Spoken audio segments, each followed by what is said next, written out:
If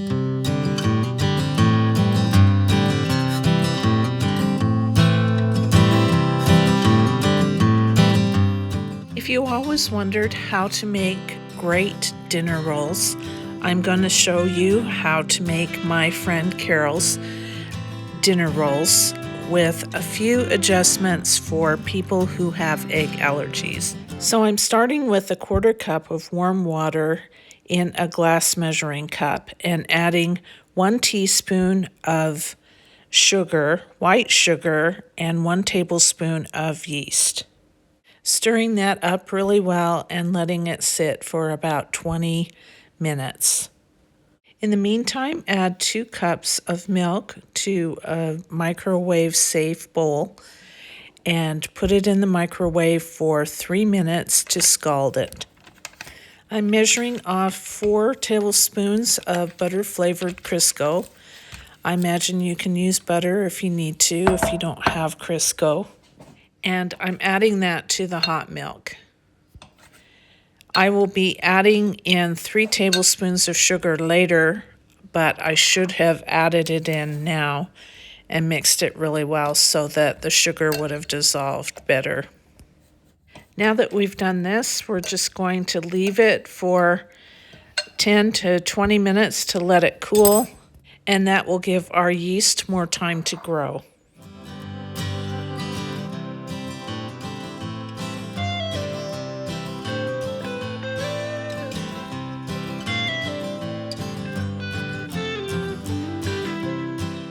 About 10 to 15 minutes later, and this is what our yeast looks like now. Okay, well, it didn't want to come out of the cup without help, but I don't think I would have been brave enough to put it over my head upside down. So the yeast mixture goes into the bowl of my Bosch mixer. You can most certainly do this by hand if you don't have an electric mixer. I'm putting the milk and the Crisco, the melted Crisco, into the mixer with 3 tablespoons of sugar. Now that's the sugar that I should have added when the milk was hot, but it still turned out fine. 2 teaspoons of salt,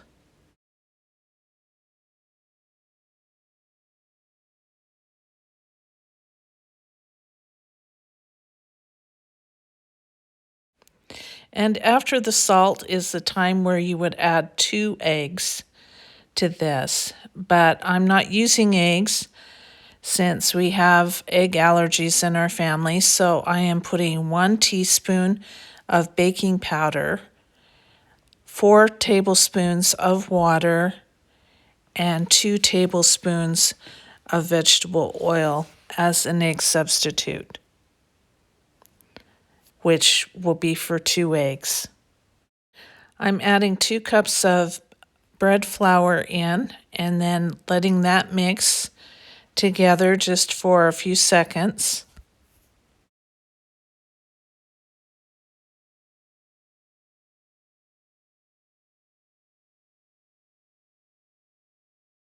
Now I'm adding 2 more cups of bread flour in and then letting it mix, and then I'll see how much more flour I need to add after it mixes again. So now I'm adding 2 more cups of flour and letting it mix.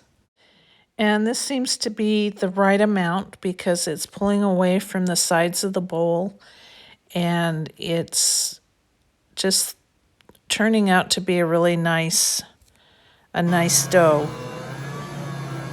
So when I get the right amount of flour into the mixing bowl, then I can start letting it knead, and I turn it down to second speed or up to second speed and let it knead for 5 minutes. I put a little bit of vegetable oil into a big bowl, and now I'm just going to put this dough, make it into a ball, and then put it into the bowl with some saran wrap or plastic wrap on top of it loosely and then let it rise. And that should take between an hour and 2 hours.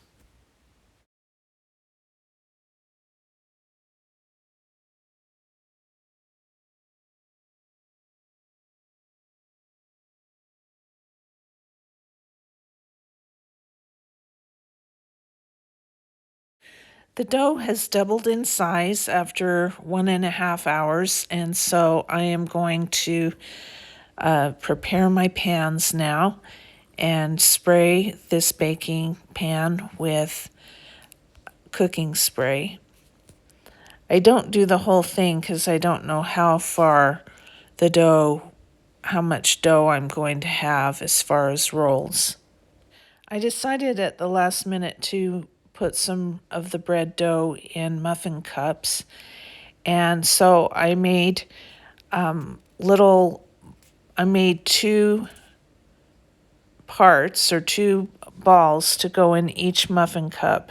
So here I am punching the dough down, and I wish that I had thought to make these rolls into three balls, or like a 3-leaf clover, or four for like a 4-leaf clover for St. Patrick's Day, since that's in a couple of days, but I didn't have that quick thinking that I should have. So here I am just making them into two pieces. It's about the size of a small, I think maybe a small golf ball or a walnut. Probably more like a walnut. And so I'm just putting 2 of those into each muffin cup. I was only going to do 4 originally, but they look so cute, I decided to do the whole muffin pan. I'm just reusing the plastic wrap from the first rise, and I'll just cover that over the muffin pan loosely and put it in a warm place to rise. This type of roll always reminds me of Thanksgiving because my mom would always buy the bake and serve rolls and serve those for Thanksgiving dinner when I was a child. So onto the next pan or the next type of roll, and these are just going to be just a basic yeast roll or dinner roll. And so I am making the balls or shaping the rolls into balls about the size, a little bit larger than a golf ball and maybe the size of a mandarin orange. And I'm not an expert in this, but I just kind of fold it over and over onto itself and then pinch the seam on the bottom and then roll it between my hands and then put it in the pan.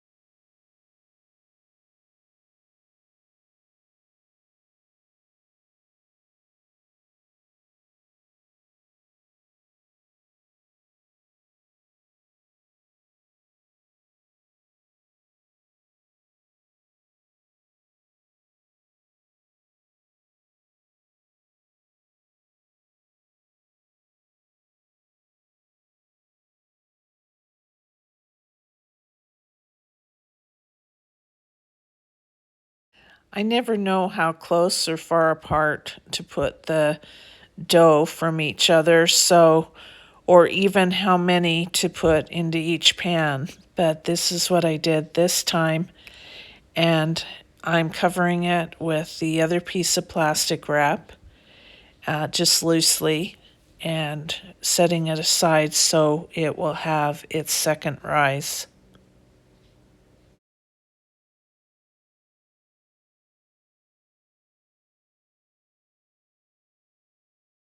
And here they are after about an hour and a half. These are going to bake in a 350-degree Fahrenheit oven for 20 minutes. However, I did not account for the dark baking pans, and I took them out. I checked on them and took them out much earlier than 20 minutes. So you can do a couple of things. If you are using dark nonstick pans, you can either push the temperature of your oven down to 325 degrees Fahrenheit and cook them for the same amount, or just do what I did and have them at 350 and just watch them and take them out when they look golden brown like that. I guess that's darker than golden brown. Dinner this night was a pull from the pantry, from the freezer, and from the fridge to get rid of leftovers and things that needed to be used up. I had a container of browned ground beef with onions that had been in my freezer, and I pulled that out and put that in a dish. I have some potatoes that really needed to be used up, so I peeled those and put them in water to boil for mashed potatoes.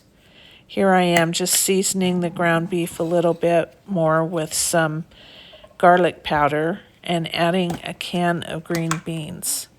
I had drained the liquid from those really well before adding them. I had just a tiny bit of canned beef gravy that was left over in the fridge, and I added that, and then this lovely concoction here. This is some gravy that we had from when we had a pot roast meal, and it just split a little, but stirring it up made it freshen up and come together back to life. So I added that to the green beans and the ground beef, and I didn't know if it was going to be too much gravy or not, so I held back some and stirred it up really well. But it ended up being just the perfect amount, so I added the rest of it. I know it doesn't look like much right now, but this is one of my husband's favorite meals. And it's a great way to use up leftovers. If you don't have leftover gravy, you can use canned gravy. That's perfectly fine. And I enjoy Campbell's beef gravy. I think it has a really good flavor. You could also use either canned or frozen mixed vegetables if you wanted to with that. However, I have somebody that would throw a fit if there were peas in his food, so I don't do that. The rolls are done, and so I am going to show you what they look like inside. They would be lovely with blackberry jam, which I just showed you.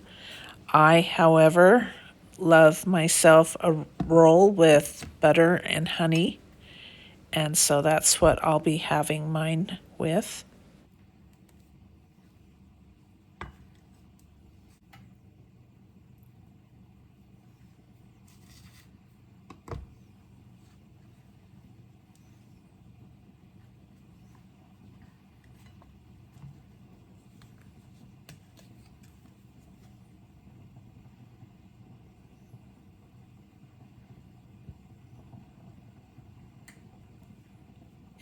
So now the potatoes are cooked, and I drained the water off of those and put some butter in a bowl and put the potatoes in the bowl, and so now I am going to mash them. I usually keep my mashed potatoes pretty simple, just salt and pepper on the potatoes, some butter or lots of butter, not just some, and milk. However, I had used all of the milk. You probably noticed I used all of the milk for the rolls. So I had to get a little creative, or creative for me, because I didn't want to run to the grocery store. But I did have some sour cream, and I did have heavy whipping cream in my refrigerator. But I decided to use the sour cream, and so I added some and mashed the potatoes. I didn't want to get my hand mixer out this time for some reason. And they were still a little stiffer than I wanted, so I just add a little bit of water there a couple of times. And so now I am just putting that on top of the meat and green bean gravy mixture. So it's heavy on the potatoes, on the mashed potatoes, but that's a good thing, right? And now I'm just adding some grated cheese on top of that and putting it in a 350-degree Fahrenheit oven, and that will go for about 30 minutes. Ours went for a lot longer because I had forgotten to turn the oven back on. But here it is, and the house smells wonderful with the aroma of fresh baked rolls and casserole. I'd love for you to think that I have a beautifully set table that we're going to sit at, but the truth is most nights we eat our food while we watch Jeopardy. And that's okay. The food smells wonderful. I'm going to butter up some rolls for us, and we're both starving, so I'm going to ask that you like and subscribe and say goodbye. Goodbye.